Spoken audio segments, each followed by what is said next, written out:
সরকার বাংলাদেশের নারী ফুটবল দলকে 21 পদক দিয়েছে। আমরা দেখতে পাচ্ছি যে সবগুলি জায়গায় মানে তাদের ফুটবল খেলা, যেটা আসলে খুব সহজ ছিল না, কারণ ফুটবল খেলতে হলে একটা বিশেষ পোশাক করতে হয় এবং সেটা নিয়ে নানা ধরনের কথা হয়, সেইটা তারা নিশ্চিত করেছে। আর আপনি রাতে একা হেঁটে বেরোনোর কথা যেটি বলছিলেন আপা, বাংলাদেশে আমি খেয়াল করেছি যে যে দুর্বল তার প্রতি রাতে যারা আক্রমণ করে শুধু তারাই না, দিনের আলোতেও আক্রমণটা দুর্বলের বিপক্ষে হয়। মানে সে যদি পুরুষ যদি দুর্বল হয় তার বিপক্ষে হয়, নারী সবল হলে তার বিপক্ষে হয় না। সেটা কি আসলে পুরুষ নারী এইভাবে আলাদা করা যাবে কিনা? খালেদ ভাই, আমি আরেকটা কথা বলতে চাচ্ছি, সেটা হলো যে আমার কিন্তু সরকারের বিরুদ্ধে না, আমি বলছি যে এই যে নারী ফুটবলারদের জায়গাটা যে ভেঙে দেওয়া হয়, হ্যাঁ, বা তাদেরকে যে নানান ভাবে, এটা কিন্তু সরকার করে না, সরকার পদক দিয়েছেন, সেই জন্য আমি সরকারকে সেলুট জানাই। কিন্তু আমাদের যে সামাজিক ব্যবস্থাটা, হ্যাঁ, এবং দেখা যায় যে একটা বিশেষ চিন্তা চেতনার দ্বারা যে মানে নিয়ন্ত্রণ করতে চাচ্ছে যে নারীদেরকে, আমি এই কথাটা বলতে চাচ্ছি যে দেখেন, যে আমি ধরেন যে আমি এখন মাথায় কাপড় দিচ্ছি না, হ্যাঁ, যদি আপনি আমাকে বলেন যে না আপনি মাথায় কাপড় দিয়ে বসেন, হ্যাঁ, তাহলে কিন্তু আমার স্বাধীনতাটা হরণ করা হবে। হ্যাঁ, যে আমি একজন, আমি মনে করি যে যেহেতু আমি মাস্টার্স পাস করেছি, নিশ্চয়ই আমি একজন শিক্ষিত নারী, হ্যাঁ, আমার সেই অধিকারটুকু আছে যে আমি এখানে মাথায় কাপড় দিয়ে বসবো কি বসবো না। হ্যাঁ, এটা যদি আমাকে চাপিয়ে দেওয়া হয় তখন আমার মনে করা হবে যে আমার আপা এখানে কি একটু এখানে আমি যে যুক্তিটা শুনি আর কি, তাদের কাছে তারা বলে হচ্ছে যে আমি তো কাউকে কিছু একটা বলতে পারি, অনুরোধ করতে পারি, তিনি শুনলেন না শুনলেন এটা তার ইচ্ছা, এটা চাপিয়ে দেওয়া কেন হবে? মানে কেউ যদি, মানে আমি এটার বিপক্ষে, আমি আবার বলি যে আমি কিন্তু এটার পক্ষে না। প্রশ্নটা এরকম করে আমাকে বলে যে আমি যদি কাউকে বলি যে আপনি এইভাবে কাপড় পরেন, উনি পড়লেন না, এটা উনার ইচ্ছা, কিন্তু আমি কি এটা বলতে পারবো না কেন? আচ্ছা, আপনার কি মনে আছে কিনা যে 6 আগস্টে কক্সবাজারে যে একজন নারীকে যে মানে বলবো যেটা নির্যাতনই করা হয়েছিল তার পোশাকের জন্য, হ্যাঁ, এবং তাকে যে যেভাবে ধরা হয়েছিল, হ্যাঁ, এবং তাই না শুধু, খুব সহজে কয়েকদিন আগে বাংলাদেশ ব্যাংকের, হ্যাঁ, একটা এরকম একটা কথা উঠে যে নারীরা কি ধরনের পোশাক পরে যাবে, তাহলে এইগুলিকে আপনি বলেন কিভাবে এটাকে ব্যাখ্যা করবেন? হ্যাঁ, যে আমরা দেখেন যে বাংলাদেশ ব্যাংক থেকে যে ব্যক্তি এই কথাটা বলবেন, যে এই কথাটা বলবেন, তিনি নিশ্চয়ই অনেক শিক্ষিত একজন মানুষ, হ্যাঁ, তিনি তো আসলে চাপিয়ে দিতে পারেন না। হ্যাঁ, আমার এই জন্য, জি আপা, আপনি তো একজন শিক্ষক, হ্যাঁ, চাপিয়ে দিতে পারেন না, কিন্তু আপনি কি খেয়াল করেছেন যে আপনি শিক্ষকতা করছেন, আমি যত জানি যে বেশ কিছু দিনই হয়েছে, তো তো আমাদের একজন দর্শক, উনি একজন দর্শক না, আসলে অনেকগুলি দর্শকই মতামত করছিলেন, আপনি যখন বলছিলেন আমি মতামত করছিলাম। একজন বলছেন আপনারা যেভাবে চান সেভাবে চললে দেশে আরো ধর্ষণ বেড়ে যাবে। আমাদের মানসিকতা যখন এইরকম, এবং এই কথা কিন্তু আপনার মনে থাকবে জাহাঙ্গীরনগর বিশ্ববিদ্যালয়ের উপাচার্য কাছাকাছি কথা বলেছিলেন যে ওকে একটু করা হয়েছে কারণ ও এরকম পোশাক পরে না। আপনার মনে থাকবে, এটা আমাদের মানে খুব আগের কথা না। না শুনেন, আপনি তাহলে যদি এই কথাটাই বলেন, তাহলে এই যে শিশুরা যে ধর্ষিত হচ্ছে, এই যে দেখেন যে কিছুদিন আগেই তো আসিয়াকে নিয়ে তোলপাড় হয়ে গেল, আসিয়ার বয়স কত, সেটা পর্দাটা আপনি কিভাবে বিবেচনা করবেন? এটাই যে আমি বললাম যে 205 জন জানুয়ারিতে যে এই যে নির্যাতনের শিকার হয়েছে, হ্যাঁ, সবাই কি যে বড় বড় নারী নাকি, সবাই কি বেপর্দা ছিল নাকি? এখানে তো কিশোরীরা ছিল, সেখানে তো ছোট ছোট বাচ্চারা ছিল, হ্যাঁ, কাজে আমার মনে হয় যে এই পর্দা দিয়ে আসলে কোনো কিছু হবে না যদি মানসিকতার পরিবর্তন না করি। হ্যাঁ, এটা কিন্তু একটা সবচেয়ে বড় কথা, এবং প্রত্যেক মানুষের আসলে সৎ হতে হবে, মানসিকতার পরিবর্তন লাগবে। ওকে, আমি একটু সাকিব ভাই আপনার কাছে আসি। আমরা জুলাই স্পিরিট নিয়ে অনেক কথা বলি, অগাস্টের 5 তারিখে এসে আমরা যখন জুলাই স্পিরিটের দিকে তাকাই, আপনারা 13 আগস্ট কিছু দফা দিয়েছিলেন, যার মধ্যে শহীদদের তালিকা, ন্যায় বিচার, আইন শৃঙ্খলা প্রতিষ্ঠা করা, বিচার সংস্কার, এগুলি নানা রকম কথা বলেছিলেন। এই ক্ষেত্রে যদি এ থেকে আমরা জুলাই স্পিরিটকে যদি আমরা ছোট করে নিয়ে আসি, শহীদদের মর্যাদা, বাংলাদেশে সবার জন্য ন্যায় বিচার প্রতিষ্ঠা করা এবং বাংলাদেশের সকল নাগরিকের সমান অধিকার নিশ্চিত করা, শুধু যদি এই কতগুলি মৌলিক বিষয় নিয়ে আসি, আমরা দেখি যে জুলাই স্পিরিটটা যদি এইটা হয়, বৈষম্যের বিরোধ, বৈষম্যের ধ্বংস করা হয়, এতে জুলাই স্পিরিট আসলে ফেল করেছে। আমাদের প্রশ্ন, এই জুলাই স্পিরিট যে ফেল করেছে, জুলাই স্পিরিট যে বৈষম্য রোধ করতে পারে নাই, ন্যায় বিচার প্রতিষ্ঠা করতে পারে নাই, শহীদের মর্যাদা প্রতিষ্ঠিত করতে পারে নাই, এর জন্য আপনি কাকে দায়ী করবেন? বা মানে আমাদের আমি দায় আমাদের উপরেই সবার আগে নেই যে আমরা দায়ী, আর কে কে দায়ী? কারণ অনেকে বলে থাকেন যে আপনারা তো কিছু করেন না, তো ঠিক আছে আমরা দায়ী, দ্বিতীয় তৃতীয় চতুর্থ কে দায়ী, মানে আমি সবচেয়ে বেশি দায়ী, তারপরে কে দায়ী, সেটা একটু শুনি। সাকিব, আমরা আপনাকে শুনতে পাচ্ছি না কেন? সরকার, হ্যাঁ, এখন শুনতে পাচ্ছি। এখন শুনতে শুনতে পাচ্ছেন? সকলেরই দায় আছে, দায় থাকে, কিন্তু তারপরে যারা দায়িত্ব নেয় তাদের উপর বেশি দায় থাকে। ফলে সরকার যারা দায়িত্ব নিয়েছেন তাদের উপর দায়িত্ব বেশি থাকবেই, এবং আমাদের তো তাদেরকে দায়ী করতে হবে, কারণ তারা যখন কিছু করেন সেটা করা হয়। আমরা চাইলেই কিন্তু অনেক কিছু করা হয় না। আমরা হয়তো তাদেরকে সাহায্য করতে পারি, দাবি তুলতে পারি, আওয়াজ তুলতে পারি, তাদের সমর্থন যোগাতে পারি, কিন্তু কাজটা তো শেষ পর্যন্ত তাদের করতে হবে। আমি সংক্ষেপে কয়েকটা কথা বলি। প্রথমত, আমরা যে আসল কাজের কথা বলছিলাম অর্থনীতির ক্ষেত্রে, হ্যাঁ, ব্যাংক এবং আর্থিক খাতের মধ্যে সরকারের অর্জন আছে, আমরা মনে করি তারা অন্তত লাইনে উঠাতে পেরেছেন। বিনিয়োগ, ব্যবসা বাণিজ্য, কর্মসংস্থান, এইসব ক্ষেত্রে আসলে এই ধরনের অন্তর্বর্তীকালীন কালে অবস্থা ঘুরে দাঁড়ানো খুব কঠিন। তারপরে তারা মানে জাস্ট ম্যানেজ করার চেষ্টা করছেন। ওই কারণে নির্বাচনের জায়গাগুলো ওই অর্থনৈতিক কারণে গুরুত্বপূর্ণ।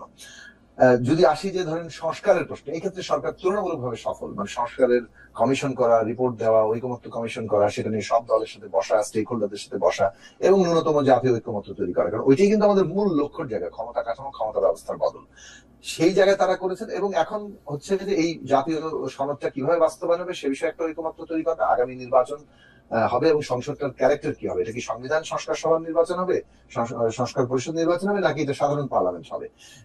মানে কারণ সংস্কার বিষয়ে তো আমাদের ঐকমত্য, সে কারণে সংস্কার পরিষদের নির্বাচন হওয়া দরকার। নাহলে জনগণের সম্মতি ছাড়া সংবিধান বদলালে ওটা হবে অ্যামেন্ডমেন্ট, সেটা কোর্ট যে কোনো সময় আবার বাতিল করে দিতে পারে।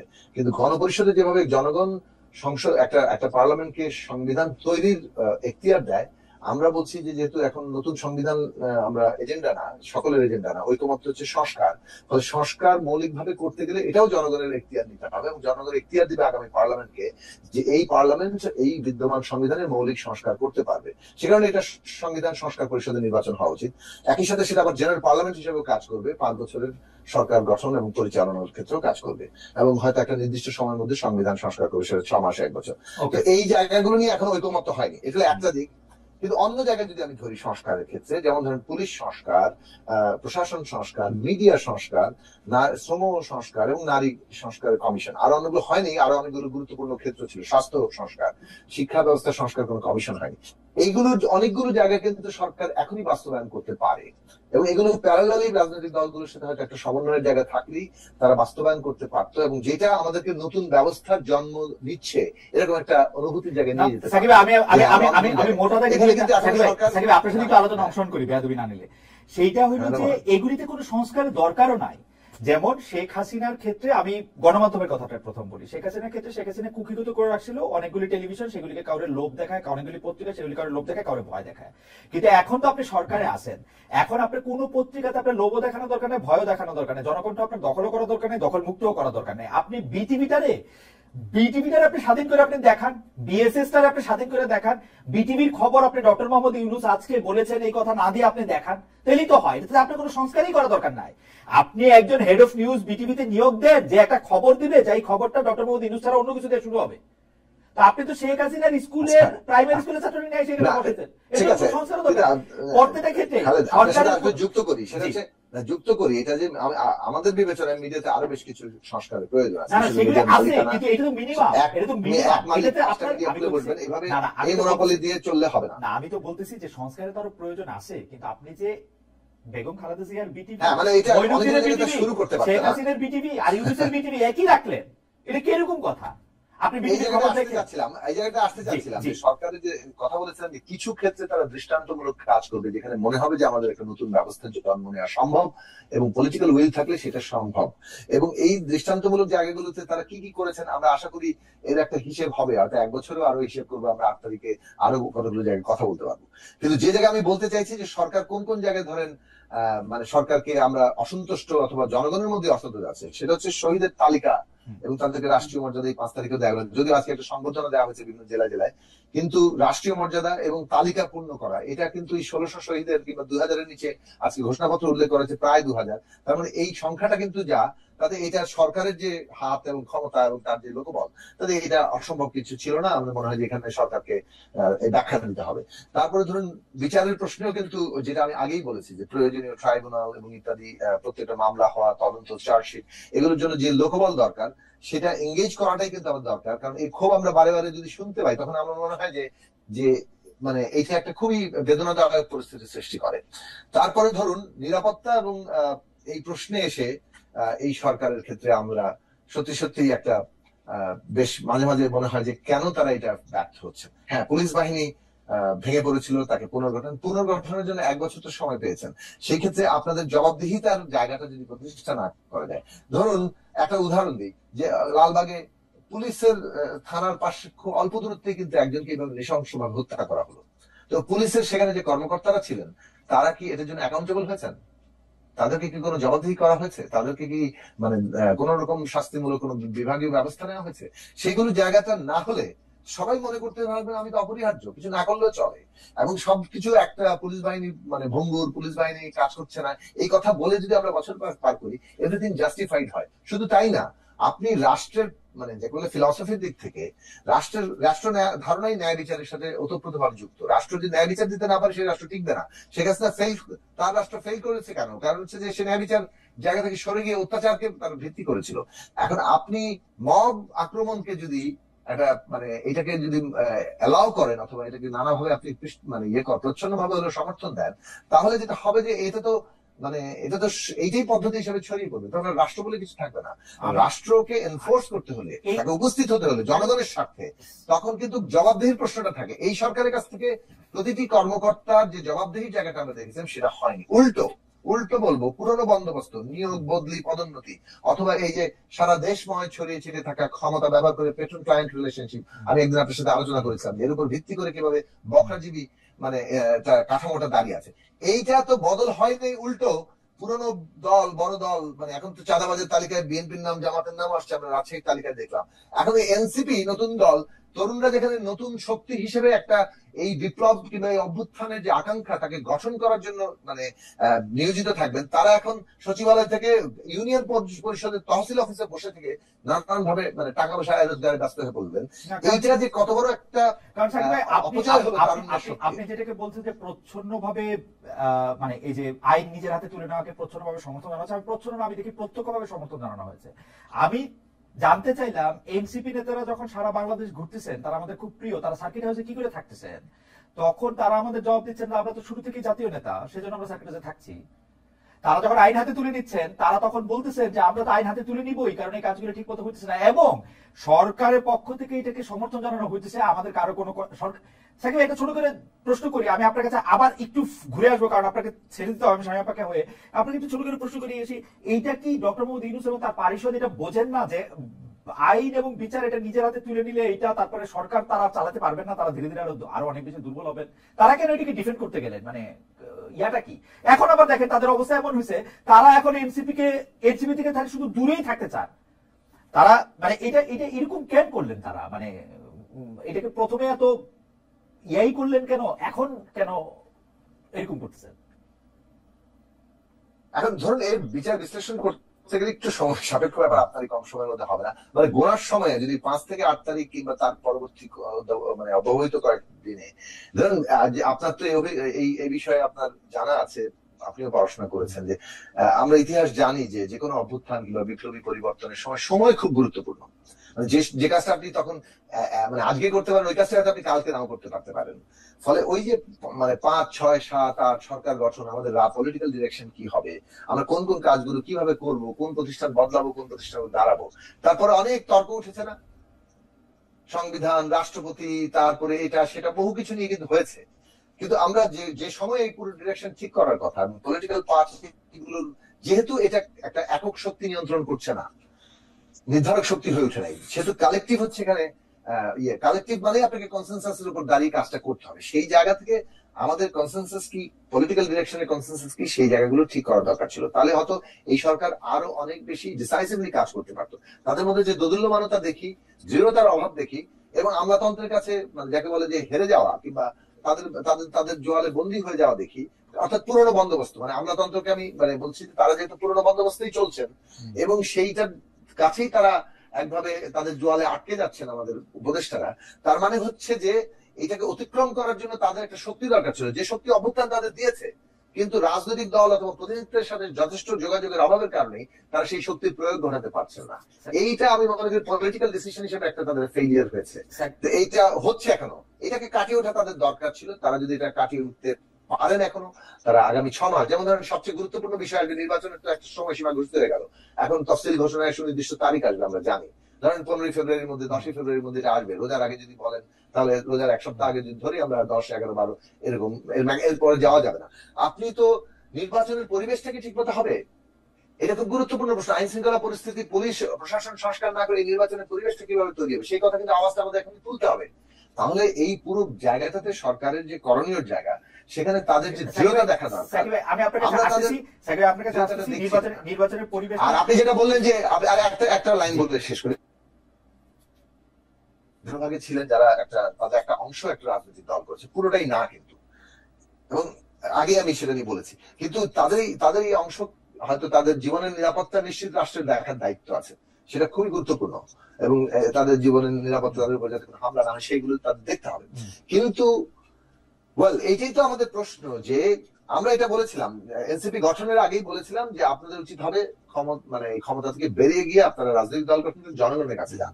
এটা আমরা মনে করি যে এভাবেই জনগণের সত্যিকার স্বার্থের একটি দল গড়ে ওঠে, এবং তরুণদের কাছে আমরা সেটা আরো বেশি প্রত্যাশা করি, এবং তাতে বাংলাদেশের আরো বেশি ইতিবাচক জায়গা হয়তো তৈরি হতো। কিন্তু ক্ষমতায় থাকার ফলে, কিংবা ক্ষমতার কোনো না কোনো ক্ষমতাকে ব্যবহার করার ক্ষমতা তাদের আছে, যেভাবে হোক ক্ষমতায় থাকা না থাকা থেকে তারা নানানভাবে ব্যাখ্যা করতে পারে, সেই তর্কে আমি ঢুকছি না, কিন্তু ক্ষমতাকে ব্যবহার করতে পারেন ছাত্ররা, সেই যে জায়গাটা তৈরি হয়েছে ওইটা তাদেরকে ক্রমাগত বিপ্লবীদেরকে পুরনো বন্দোবস্তে ঢুকিয়ে ফেলেছে। ওই যে বললাম তহসিল অফিস থেকে শুরু সেক্রেটারিয়েট পর্যন্ত তারা ঢুকে গেছেন ক্ষমতার এই খেলার মধ্যে।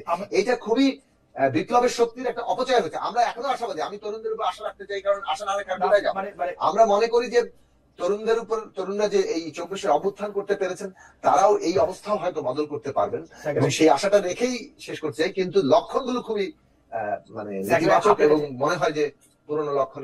আপনার কাছে আমি আবার আসবো, সেটা হচ্ছে নির্বাচনের পরিবেশ নিয়ে ছোট করে একটু কথা বলতে। শামীম বাবা, আপনি যদি আমাদেরকে এই পর্যায়ে, কারণ সাকিব ভাইকে আমাদের ছেড়ে দিতে হবে, আপনি যদি আমাদের একটু ছোট করে বলতেন যে ডক্টর মোহাম্মদ ইউনূস এসে প্রথমেই যে বললেন যে ছাত্ররা তাকে নিয়োগ দিয়েছেন, এইটা এইসব ঝামেলার মূলে কিনা, কেউ কেউ বলতেছেন এইটা এই ঝামেলার মূলে ডক্টর মোহাম্মদ ইউনূসই এমন একটা অবস্থা তৈরি করেছে যে উই আর দে, এইটা আপনি ওইরকম দেখেন কিনা? আচ্ছা, একটা খুব ভালো প্রশ্ন। দেখেন, আমি ব্যক্তিগতভাবে অনেকবার এই কথাটা চিন্তা করেছি, যে একটা হলো যে উনি বলে ফেলেছেন যে ছাত্ররা উনাকে বসিয়েছেন, হ্যাঁ, এটা গেল একটা। আরেকটা হলো, দেখেন আমরা কিন্তু ছাত্রদের যে নেতৃত্ব সেটা কিন্তু আমরা মেনে নিয়েছিলাম, হ্যাঁ, তারা একটা পথ কিন্তু তৈরি করতে পেরেছিল, এবং তাদের নেতৃত্বেই কিন্তু জনসাধারণ একটি কাতারে এসে দাঁড়িয়েছিল, হ্যাঁ। তো সেই জায়গা থেকে আমার মনে হয়েছে যে এই ছাত্ররা যদি ক্ষমতায় চলে না গিয়ে, একটা হলো ক্ষমতায় চলে গিয়ে তারা বৈষম্য তৈরি করেছে, হ্যাঁ। দেখেন যে তারা যখন ক্ষমতায় চলে গেল, তাদের সঙ্গে তো শুধু যে কয়জন ক্ষমতায় গিয়েছে বা যে কয়জন সমন্বয়ক তারা তো ছিল না, হ্যাঁ, তাদের সঙ্গে ছিল আরো অনেক পাবলিক বিশ্ববিদ্যালয়, প্রাইভেট বিশ্ববিদ্যালয়, হ্যাঁ, সেখানে ছিল নারী শিক্ষার্থীরা, ছিল জনসাধারণ, হ্যাঁ। কেউই কিন্তু বুঝলো না, তারা কিন্তু চলে গেল কি ক্ষমতায়, তাদেরকে বসিয়ে দেওয়া হলো, তারা ক্ষমতায় চলে গেল। এটা হলো একটা আমার কাছে ভুল মনে হয়েছে। দ্বিতীয়ত হলো যে এই যে যারা ক্ষমতায় চলে গেল, তারা ক্ষমতায় না গিয়ে যদি রাস্তায় থাকতো, এক হলো যে তারা অনেক বেশি গ্রহণযোগ্যতা পেত, আর আমার আর যেটা মনে হয়েছে যে তারা যদি জনগণের পালসটা বুঝতে পারতো এবং জনগণের সাথে থেকে যদি তারা কাজ করতো, আমার মনে হয় যে তারা অনেক বেশি একটা প্রতিপক্ষ হিসেবে। আপনি আমাদেরকে 2 মিনিট দেন, আপনি এই 2টা পয়েন্ট একটু ইলাবোরেট করেন যে জনগণের পালস বলতে আপনি আসলে কি বুঝতে চাচ্ছেন। কিন্তু আমরা একটু সাকিব ভাইকে শুনি, ওনাকে ছেড়ে দিতে হবে। আমরা একটু শুনি যে নির্বাচনের পরিবেশে নিয়ে আপনার আসলে পর্যবেক্ষণ কি, কোনটা আপনি সবচেয়ে বেশি আশঙ্কাজনক মনে করছেন, আপনার জায়গাটা একটু শুনে রাখি, যে নির্বাচনের পরিবেশে আপনার আশঙ্কাটা কোথায় আসলে? আরবি সরকার নিজেরা মারামারি করবে, বিএনপি আর জামাত মিলে মারামারি করবে, আপনারা এনসিপি কে ধরে মান দিবেন, মানে কি হবে আসলে, মানে নির্বাচনের মানে নির্বাচনের পরিবেশটা হচ্ছে এইটাই যে মানে শক্তি যার যাই হোক না কেন, প্রত্যেকেই যাতে মানে স্বাধীনভাবে তার প্রচারণা চালাতে পারেন, জনগণ যাতে স্বাধীনভাবে ভোট দিতে পারেন, কেউ কার উপর জবরদস্তি করতে না পারে, সেই জায়গাটা মেনটেন করতে হবে কিন্তু সরকারকে। পুলিশ প্রশাসন, নানান সেনাবাহিনীও থাকবে, এবং এখানে মানে এই প্রতিষ্ঠানগুলো যদি ঠিকঠাক মতো কাজ করে তাহলে কেউ এটা করতে পারবে না। এখন দেখা গেল প্রতিষ্ঠানগুলো কোন একটা পক্ষের কাছে আগেভাগেই তাদের পক্ষ নিয়ে নিচ্ছে, অথবা মানে ভবিষ্যতে কারা ক্ষমতায় আসবে সেই বিবেচনায় নানান রকম হিসেব হচ্ছে, তাহলে কিন্তু আবার সুষ্ঠু নির্বাচনের জায়গাটা ক্ষতিগ্রস্ত হবে, তখন এক পক্ষ আবার অসন্তুষ্ট হবে, এবং তখন আবার নির্বাচনে অনিশ্চয়তার মধ্যে পড়তে পারে। কাজে সরকারের এটা একটা প্রায়োরিটি কাজ যে তাকে নির্বাচনের সুষ্ঠু লেভেল প্লেইং ফিল্ড তৈরি করতে হবে এবং কোন পক্ষ যাতে জবরদস্তি করতে না পারে। আমরা সত্যিকার অর্থে একটা সুষ্ঠু নির্বাচনে যেতে চাই। এত বড় রক্ত আত্মত্যাগের পরে যদি আমরা আবার ভোট নিয়ে কোনো প্রশ্ন উঠে, আমরা পরিষ্কার করে আমাদের অবস্থান আমরা মনে করি, আমরা শহীদের রক্তের ঋণ ধারণ করি এবং আমরা এটা নিয়ে আমাদের সর্বাত্মক শক্তি নিয়ে আন্দোলন করব। এটা হলো 1 নম্বর। এবং কিন্তু মোদ্দা কথাটা বলি, শেষ কথাটা, সেটা হচ্ছে গণতন্ত্র, গণতান্ত্রিক ব্যবস্থা, গণতান্ত্রিক অধিকার, মর্যাদা, এইগুলো কিন্তু জনগণের একটা দায় আছে। মানে আপনার অধিকারের সাথে কিন্তু কর্তব্যের প্রশ্ন যুক্ত। অধিকার খালি আমি বলে গেলাম কিন্তু আপনি কোন কর্তব্য পালন করলাম না। মানুষের কর্তব্যের জায়গাটা হচ্ছে যে যদি জনগণের গণতান্ত্রিক শক্তি গড়ে না ওঠে, যদি সত্যিকারের ওই পাহারাদারি শক্তিটা গড়ে না ওঠে নিজের অধিকারকে রক্ষা করা, তাহলে কিন্তু গণতান্ত্রিক ব্যবস্থাটা ঠিক মতো ফাংশন করতে পারে না। আইন যত ভালোই করা হয় তার কোনো না কোনো ভাবে ম্যানিপুলেট করে, মানে এভিল কিংবা এই জনগণের বিপক্ষ শক্তি কিংবা যারা মুসলিমের স্বার্থ দ্বারা পরিচালিত সেই শক্তি ওইগুলোই যেতে চায়। আরো আরো স্বৈরাচারী কিভাবে করা যায়, ফ্যাসিবাদী কিভাবে করা যায়। কাজেই জনগণের নিজস্ব রাজনৈতিক শক্তি যারা দীর্ঘ পরীক্ষার মধ্য দিয়ে, লড়াই সংগ্রামের মধ্য দিয়ে একটা মানে রাজনীতিকে ওই জায়গায় আনতে চাইছেন। বদলটা হচ্ছে ক্ষমতা ব্যবহার করে ধন সম্পদ আহরণ করা, ক্ষমতা ব্যবহার করে সমস্ত কিছু নিয়ন্ত্রণ করার যে একটা মানে একটা ত্রাস কায়েম করার যে ব্যবস্থাটা এতদিন চলেছে, এইটা বদল করতে হবে। এইটা বদল করার জন্য রাজনৈতিক দল যদি তার উপযোগী না হয়, রাজনৈতিক যদি ক্ষমতা নির্ভর একটা মানে কাঠামোর এমবেডেড হয়ে যায়, তার সাথে একেবারে ওতপ্রোতভাবে জড়িয়ে যায়, তাহলে সেই রাজনৈতিক দল নতুন ক্ষমতা ব্যবস্থা করতে পারবে না। এইটা বাংলাদেশের মানুষের আজকে উপলব্ধির জায়গাও একটা দরকার। এবং আমাদের তরুণদের মধ্যে যে রাজনৈতিক আগ্রহ তৈরি হচ্ছে, তাদের মধ্যে যদি এই উপলব্ধির জায়গা না থাকে, তাহলে ঠিক মানে এমনি এমনি কেবলমাত্র স্লোগান দিয়ে একটা নতুন বন্দোবস্ত কায়েম করা যায় না। আর সাকিব ভাই, এই রাজনৈতিক মানে এই নির্বাচনের সময় এটা ঠেকাতে আপনাদের উদ্যোগ কি হবে সেটা বলে যদি আপনি মানে সেটা যদি একটু বলতেন। আমরা মনে করি যে সরকার একটা আচরণবিধি করা দরকার, আচরণবিধি করা দরকার, যে আচরণবিধি কঠোরভাবে মেনে চলবে এবং আমরা সেটা মেনে চলার জন্য আমরা কাজ করবো এবং জনগণকে আমরা ঐক্যবদ্ধ করার চেষ্টা করবো যে কেউ যদি আচরণবিধি ভঙ্গ করেন এখন থেকেই, মানে শুধু নির্বাচনের কালীন সময় আগে থেকেই, যে সেটাকে যাতে জনগণের মানে একটা প্রতিরোধের জায়গা একটা থাকে। সাকিব ভাই, আরেকটা লাইনও কইতে হইতেছে, আপনারা যতবার জনগণকে ঐক্যবদ্ধ করতে চেষ্টা করেছেন তার তত বেশি বিভেদ সৃষ্টি হয়েছে। এটা আপাকেও একটু জানতে চাইবো যে এইটা মানে মানে এটাতে কি আসলে কিছু করার থাকে? জনগণকে ঐক্যবদ্ধ করতে চেয়েছে আমার নিজের স্বার্থে নাকি একটা কমন স্বার্থে, সেটা গুরুত্বপূর্ণ। আমরা যেটা প্রতিষ্ঠা করতে চাই সেটা সকলের জন্য প্রযোজ্য নাকি আমার সুবিধা দিবে, এই জায়গায় কিন্তু রাজনীতির ফারাকটা ঘটে। ঠিক আছে সাকিব ভাই, আমরা নিশ্চয়ই আপনার সাথে আরেকটা মানে মানে একটা লম্বা আলোচনাও করবো। আপনার এখন কাজ আছে, আমি একটু সাহেব আপনার কাছে শুনি। অনেক ধন্যবাদ আমাকে এখানে আমন্ত্রণ জানানোর জন্য। আরেকটি অনুষ্ঠান থাকার কারণে আমাকে ঠিক আছে, কোনো অসুবিধা নেই। আমরা আপনাকেও ধন্যবাদ সাকিব ভাই। আমরা আপনার কাছে জানতে চাই যে আপনি বলতেছিলেন যে জনগণের পালস বোঝা, আমাদের শেষ প্রশ্ন এটা, কিন্তু এটার সাথে যদি এটাও যুক্ত করি, জনগণের পালস বোঝা সম্পর্কে আপনি আসলে কি বুঝিয়েছেন? যে এনসিপি যারা গঠন করেছে তারা জনগণের পালস বুঝলে আসলে তাদের কি করার ছিল। দুই হচ্ছে জনগণকে যারাই ঐক্যবদ্ধ ডাক দিয়েছেন তারা নতুন করে আরেকটা বিভেদ সৃষ্টি করেছেন কিনা সেটাও যদি আমাদের একটু বলতেন। দেখেন, যে যেটা বলি আমি, যে জনগণই কিন্তু আসলে সকল ক্ষমতার উৎস। হ্যাঁ, তো জনগণ কিন্তু এই 15-16 বছর অনেক কিছু, জনগণ আসলে ক্ষমতার মালিক, ক্ষমতার মালিকই আমাদের ক্ষমতার মালিক, একদম। কিন্তু জনগণকে বাইপাস করে দেখেন আপনি গত 3টা নির্বাচন, হ্যাঁ, জনগণকে কিন্তু জনগণের সঙ্গে প্রতারণাই করা হয়েছে বলবো। হ্যাঁ, এই 3টা নির্বাচনে কিন্তু জনগণকে সাথে নেওয়া হয়নি, এটা কিন্তু জনগণকে বঞ্চিত করা হয়েছে। তারপরে দেখেন যে আইন বহির্ভূত ভাবে তাদের মানুষ হত্যা করা, গুম করা, হ্যাঁ, এবং পরবর্তী সময় তো দেখেছেন যে আয়নাঘর তৈরি করা, তারপরে দেখেছেন যে দুর্নীতি, ঘুষ, হ্যাঁ, এইগুলি তো একেবারে চরম পর্যায়ে ছিল। এবং দেখেন যে ব্যাংকগুলিকে কিভাবে একদম ফাঁকা করে ফেলেছে, হ্যাঁ, যে এই যে টাকা পাচার, হ্যাঁ, এইগুলি আসলে দেখেন জনগণের ট্যাক্সের টাকা, হ্যাঁ, কিন্তু জনগণকে সেভাবে মূল্যায়ন করা হয়নি। জনগণ কিন্তু বারবার একটা আশ্রয় চায় যে তাদের কথাগুলো বুঝবে, শুনবে, হ্যাঁ, বা তাদের মৌলিক চাহিদা পূরণ করবে। কিন্তু জনগণ কিন্তু এরকম সরকার কিন্তু অনেক বছর ধরেই পাচ্ছে না।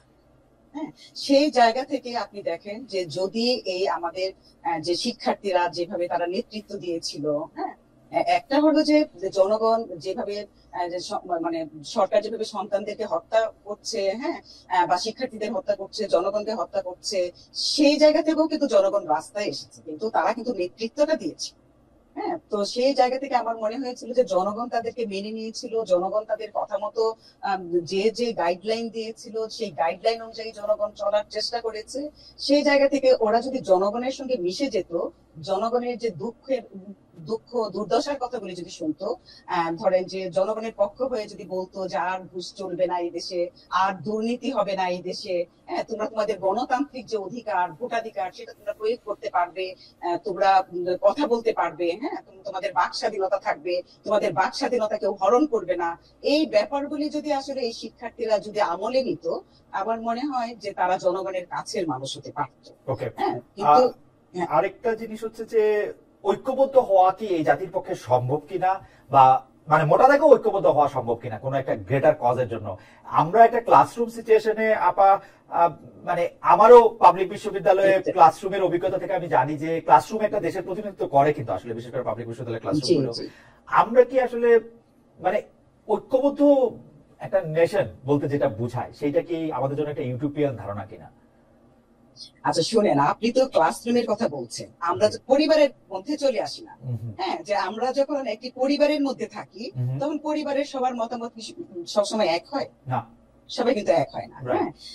যে আমার এই জায়গায় হরপ্রসাদ শাস্ত্রীর যে তৈল প্রবন্ধটা আছে সেটার কিছু কথা আমার মনে পড়ে যাচ্ছে। সেটা হলো যে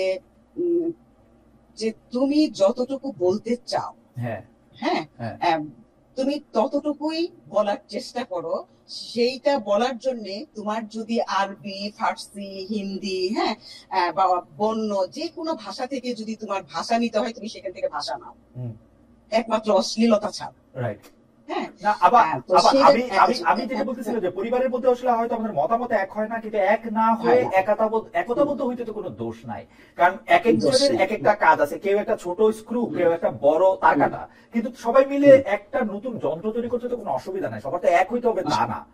মানে কিন্তু আমি সেজন্য ক্লাসরুম সিচুয়েশনটার কথা বলছিলাম যে ক্লাসরুমে বিভিন্ন জেলা থেকে বিভিন্ন জায়গা থেকে লোকজন আসতেছেন, কিন্তু যেটা হচ্ছে কোনো একটা কমন গ্রাউন্ডে সেটা ন্যায় বিচার হোক, সবাই সবাইকে দেখে রাখা কাহিনীতে হোক, এক হওয়ার যে সেটা আপনি দেখতে পান কিনা।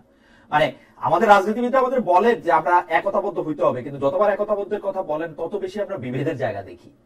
এনসিপির মতো করে বিভেদ সৃষ্টি করে, বিএনপি অনেক আগে থেকে বিভেদ সৃষ্টি করছে, অন্যান্য রাজনৈতিক দলগুলি তো করেই। আচ্ছা, ওইখানে আমি আরেকটা কথা বলতে চেয়েছিলাম, সেটা হলো যে হরপ্রসাদ শাস্ত্রীর ক্ষেত্রে উনি বলেছেন যে ভাষাটা দিয়ে বেশিরভাগ মানুষ বুঝবে সেই ভাষা দিয়ে তুমি লেখো। আমার ক্ষেত্রে মনে হয় যে এই ঐক্যমত্যের ব্যাপারটাও যে সবাই একমত হবে তা না। দেখেন যে এই ফ্যাসিস্টের পরবর্তী সময়ে একটা পজিটিভ দিক হলো যে বিভিন্ন ধারার রাজনীতির যে ব্যক্তিত্বরা আছেন তারা কিন্তু একসঙ্গে বসছেন। তারা একসঙ্গে বসে তারা তাদের মতামতটা অন্তত দিতে পারছেন। এটা একটা কিন্তু পজিটিভ দিক, তারা তাদের নিজেদের কথাটা বলতে পারছেন। কিন্তু আমার মনে হয় যে 100% ঐক্যমত্য হবে না। কিন্তু আমার মনে হয় জনগণের স্বার্থে যেটা জনগণের জন্য ভালো হবে, আমার দেশের জন্য ভালো হবে, সেই জায়গাটাতে মনে হয় যে কোনো না কোনো রাজনৈতিক দলকে কিছুটা ছাড় দিতে হবে। সেই কিছুটা ছাড় দিয়ে হলেও আমার মনে হয় বেশিরভাগ মানুষের ক্ষেত্রে বা দেশের জন্য যেটা ভালো হবে সেই জায়গাটাতে আসলে সব রাজনৈতিক দলকে একটা প্ল্যাটফর্মে দেওয়া। অধ্যাপক শায়মা সুলতানা, আপনাকে অনেক ধন্যবাদ আপনার মূল্যবান মতামতের জন্য। আপনি আমাদের সময় দিয়েছেন।